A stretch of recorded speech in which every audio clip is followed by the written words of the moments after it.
আমাদেরকে মুসলিম মার কোলে আল্লাহ পাঠাইছেন, মুসলমান মা বাবাকে নির্বাচিত করছেন, চাই সেটা বাংলাদেশেরই হোক, চাই সেটা হাফেজ জুহুজের প্রতিবেশী হিসাবে হোক, চাই বাংলাদেশের যেই কোনো অজয় পাড়াগাই হোক, মুসলমান মা বাবার কোলে আল্লাহ আমাদেরকে অস্তিত্ব দিছেন। এই অস্তিত্বই শুধু বিষয় না, বিষয় হলো আমি আল্লাহর কাছে কিনিয়া যাব, এটা হলো বিষয়। আমি যাব কিভাবে, এটা হলো বিষয়। বিষয় এটা না যে দুনিয়া কতটুকু গড়লাম, এটা বিষয় না, কসম খোদার বিষয় না। আমাদের কাছে বিষয় হইতে পারে, আমরা দেখি হয়তো কার কাছে কি আছে, কে কোথায় আছে, এটা আমাদের বিষয়, কিন্তু আল্লাহর বিষয় না। কসম খোদা, আল্লাহর বিষয় না কার কাছে দুনিয়ার কি আছে, এটা আল্লাহর বিষয় না। যদি বিষয় হইতো তাহলে কোরআন হাদিসে এত কিছু পাওয়া যেত, তাইলে ওই সম্ভ্রান্ত লোকগুলার নামই পাওয়া যেত, যাদেরতে সম্ভ্রান্ত আল্লাহ দুনিয়ায় কাউকে পয়দা করেন। জিবরিল আলাইহিস সালাম বলছিলেন, কাল্লাতুল কাবাইলা কুল্লা মা ওয়াজাদতু আশরাফা মিন কুরাইশ। দুনিয়ার সমস্ত গোত্রকে আমি ছাইনা দেখছি, কিন্তু কুরাইশের চেয়ে কোনো উত্তম গোত্র আল্লাহ তৈরি করেন না। তাইলে আল্লাহর ইতিহাসে শুধু কুরাইশের নামই থাকতো, আর কারো নাম থাকতো না। কেন এর চেয়ে উত্তম কোন গোত্রই দুনিয়াতে আল্লাহ রাখেন নাই। যদি কোনো জায়গাকে আল্লাহ দেখতেন, যদি কোনো জায়গা অথবা বলা যায় কোন সোসাইটি, তাহলে জিবরিল আলাইহিস সালাম নিচে বলতেছেন, কাল্লাতুল আরদা কুল্লা মা ওয়াজাদতু আতিয়াবা মিন মক্কা। দুনিয়ার সমস্ত জমিনকে আমি ছাইনা দেখছি, কিন্তু মক্কার থেকে কোনো উত্তম জমিন আল্লাহ পয়দা করেন নাই। সবচেয়ে উত্তম বিদায় আউয়ালা বাইতিন উদিয়া লিন-নাস, মানুষের জন্য সর্বপ্রথম ঘরটা, নিজের ঘরটা ওইখানেই নামায় দিয়েছে। তাইলে ওইটারই ইতিহাস হতো, আর দুনিয়ার কোনো ইতিহাস হতো না। কিন্তু দুনিয়ার ইতিহাসটা অনেক লম্বা, গরিবও পাওয়া যাবে, আবার সম্ভ্রান্ত থেকে সম্ভ্রান্ত। আল্লাহ যদি সম্ভ্রান্তই দেখতেন, তো হাফেজ হুজুরের প্রতিবেশী রহমতুল্লাহি আলাইহি, ওনার প্রতিবেশী হিসাবে বলতে চাইতেছি, তাহলে আবু তালেবের জাহান্নামে যাওয়ার কোনো সুযোগ কোনোদিন হইত না। আবু তালেব কোনোদিন জাহান্নামে যেত না। আপনারা যদি থাকতেন এখন মক্কায়, আর আমিও থাকতাম, তাহলে আমি দেখাইতে পারতাম আবু তালেবের জন্মের স্থানটা কোনটা ছিল, কোথায় সে জন্ম নিয়েছে, ওই জায়গাটা আমি চিনি। আবু তালেবের ঘরটা কোথায় ছিল এটাও চিনি। আবু তালেব হেরেমের ভিতরে মারা গেছে এটাও চিনি, কোন জায়গায় সে মারা গেছে এটাও চিনি। এখন তার কবরটা এটাও চিনি। তার কবরটা দুই ব্যক্তিত্বের পাশে রাখা, একদিকে হলেন আম্মা জান খাদিজাতুল কুবরা রাদিয়াল্লাহু তাআলা আনহা, আরেক পাশে হইলেন হাজেরা আলাইহিস সালাম। এই দুইজনের কবরের পাশে আবু যুবক যৌবনের ভিতরে থেকে করে যেতে হবে, গরিব দারিদ্রতার ভিতরে থেকে করে যেতে হবে, পুরুষ পুরুষত্বের ভিতরে, নারী নারীত্বের ভিতরে, যে যেখানে আসি করে যেতে হবে। চলে যাব, কে কখন যাব তাও জানি, আর যাওয়াটা চিরদিনের জন্য হবে, আর কোনোদিন ফিরে আসা যাবে না, আর সুযোগ আমাদের হাতে আসবে না। আজকে সুযোগ আছে, আর কোনোদিন সুযোগ হবে না। আজকে হয়তো সবার মুখে একটাই কথা, যে ব্যস্ততার কারণে সময় পাই না, বিজি যাকে বলা হয়, ব্যস্ত ব্যস্ত ব্যস্ত ব্যস্ত ব্যস্ত, যাকে দেখবেন সেই ব্যস্ত।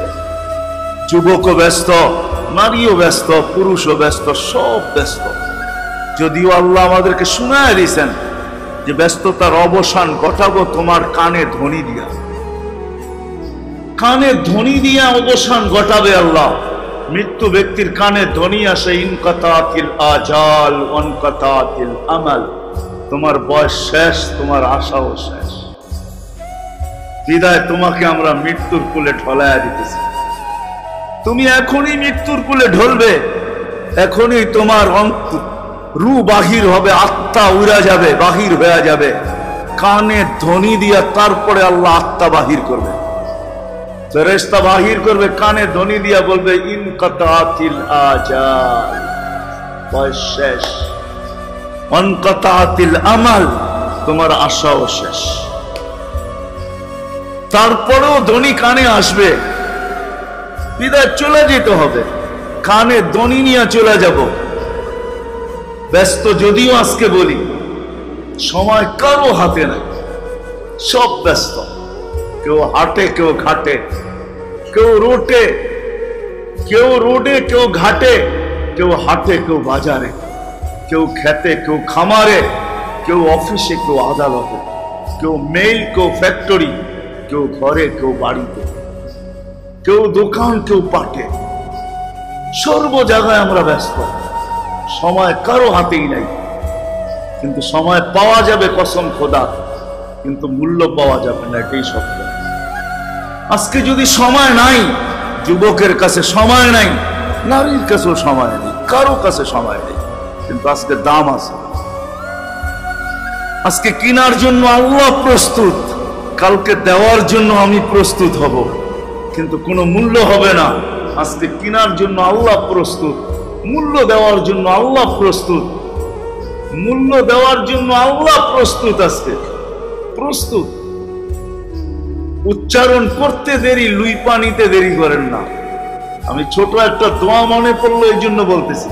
ওলামারা জানে, আর কামরাঙ্গীর চর তো কামরাঙ্গীর চরে, এইখানে ওয়াজ করা মানে সমুদ্রে পানি ডালা। আমি এটা মনে করি, মনে হয় বোঝেন না, সমুদ্রে পানির প্রয়োজন হয় নাকি? হ্যাঁ, 450 উপরে মাদ্রাসা হলো কামরাঙ্গীর চরের ভিতরে। হাফেজি হুজুর এখানে শুয়ে আছেন, নুরিয়ার মতো মাদ্রাসা এখানে আছে। এইখানে ওয়াজ করা মানে সমুদ্রে পানি ডালা। সমুদ্রে যেরকম পানির প্রয়োজন হয় না, মরুভূমিতে পানির প্রয়োজন হলে হইতে পারে, এইখানে ওয়াজ করা এমনই মনে করতেছি। বিদায় চলে আসছি যখন, তো দুই একটা কথা বলেই শেষ করতেছি, দুই একটা কথা বলেই শেষ করতেছি। চলে যেতে হবে আমাদের, আজকে সময় নাই। এই জন্যই মনে উঠলো, বিদায় বলতেছি। আজকে উচ্চারণ করতে দেরি, আল্লাহুম্মা লাকাল হামদ, আল্লাহুম্মা লাকাল হামদ কামা ইয়ানবাগি লিজালালি ওয়াজহিকা ওয়া আযীমি সুলতানিক। এতটুকু উচ্চারণ করতে দেরি। ওলামাদেরকে জিজ্ঞাসা করেন, ফেরেশতা আল্লাহকে জিজ্ঞাসা করে, আল্লাহ কি লিখবো? তো আল্লাহ যেন জবাবে বুঝাইতে চাইতেছেন যে এত সংখ্যা তোমাদের কাছে নাই যে তোমরা বসাবে, এত সংখ্যা তোমাদের কাছে নাই। যেমন আমাদের মোবাইলে ক্যালকুলেটর প্রত্যেক মোবাইলে আছে, চাই সেটা বটন সেট হোক, চাই সেটা অ্যান্ড্রয়েড সেট হোক, চাই সেটা আইফোন হোক, ঠিক না? কিন্তু অনেকগুলা সংখ্যা বসায় যখন পূরণ করতে যাবেন, তো ফোন ভিতর থেকে আওয়াজ দিবে, এতগুলা সংখ্যার অ্যান্সার দেওয়ার ক্ষমতা আমার নাই, বিদায় আমি তোমাকে ফলাফল দিতে পারবো না, আমার মাথা উল্টায় গেছে, বিদায় উল্টা কিছু উঠা বসে রাখবে। তো ফেরেশতাদেরকে আল্লাহ বুঝাইতে চায়, বান্দা যদিও 3 শব্দ উচ্চারণ করছে, আল্লাহুম্মা লাকাল হামদ কামা ইয়ানবাগি লিজালালি ওয়াজহিক ওয়া আযীমি সুলতানিক, তোমরা লিখতে চাও কিন্তু সংখ্যা তোমাদের কাছে নাই, লিখতে গেলে এলোমেলো হয়ে যাবে, বিদায় বান্দা যেরকম বলছে এরকম লেখার পর সংখ্যা আল্লাহ আমি বসায় নি। আজকে দাম আছে,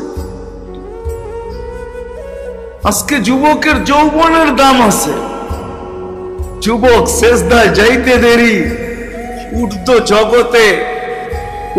জগতে এটাকে কি বলে, খুশির বন্যা বইতে দেরি করে না।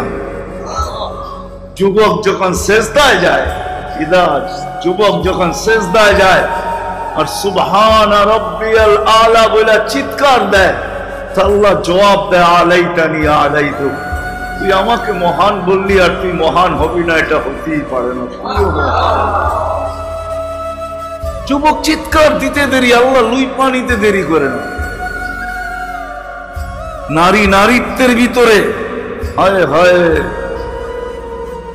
নারী নারীত্বের ভিতরে আগে বাড়তে দেরি, উচ্চারণ করতে দেরি, হায় হায়। নারীত্বের পর্দা, নারীত্বের জন্য যতটুকু পুরুষ আছে দুনিয়াতে একজন, যে 8 দরজা দিয়া যেতে পারে জান্নাতের, 8 গেট থেকে 8ও জান্নাত থেকে তাকে ডাকবে একজন পুরুষ।